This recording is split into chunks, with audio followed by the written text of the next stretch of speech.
ఇక తమ లక్ష్యాలను సాధించే వరకు ఇరాన్పై సైనిక చర్యలు ఆగవని స్పష్టం చేశారు అమెరికా అధ్యక్షుడు ట్రంప్. ఆపరేషన్ ఎపిక్ ఫ్యూరీని మరింత ఉధృతం చేస్తామని ప్రకటించారు. సైనికుల మరణాలకు ప్రతీకారం తీర్చుకుంటామని హెచ్చరించారు.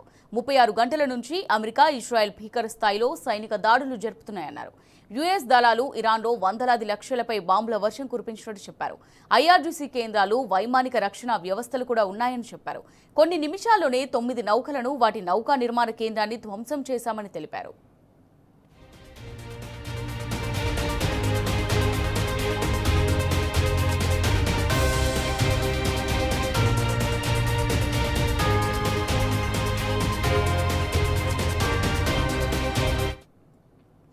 ఇరాన్ సుప్రీం లీడర్ ఖమేనీని అత్యంత దుర్మార్గుడుగా పేర్కొన్నారు ట్రంప్. మరణ వార్త వెలువడిన తర్వాత ఇరాన్ అంతటా ప్రజలు వీధుల్లోకొచ్చి సంబరాలు చేసుకున్న విషయాన్ని గుర్తు చేశారు. ఇరాన్ సైనిక కమాండ్ వ్యవస్థ మొత్తాన్ని నిర్వీర్యం చేశామని వెల్లడించారు. ఇరాన్ సైన్యం, రెవల్యూషనరీ గార్డ్ పోలీసులకు లొంగిపోవాలని హెచ్చరించారు. లేదంటే మరణం తప్పదని వార్నింగ్ ఇచ్చారు. పౌరులపై యుద్ధం చేసిన ఉగ్రవాదులను దెబ్బతీస్తామని తెలిపారు. అదే సమయంలో ఇరాన్ ప్రజలను ఉద్దేశించి పలు కీలక వ్యాఖ్యలు చేశారు యుఎస్ ప్రెసిడెంట్. స్వేచ్ఛ కోసం ధైర్యంగా ముందుకు వచ్చే ఇరానీయులకు అమెరికా అండగా ఉంటుందని వెల్లడించారు.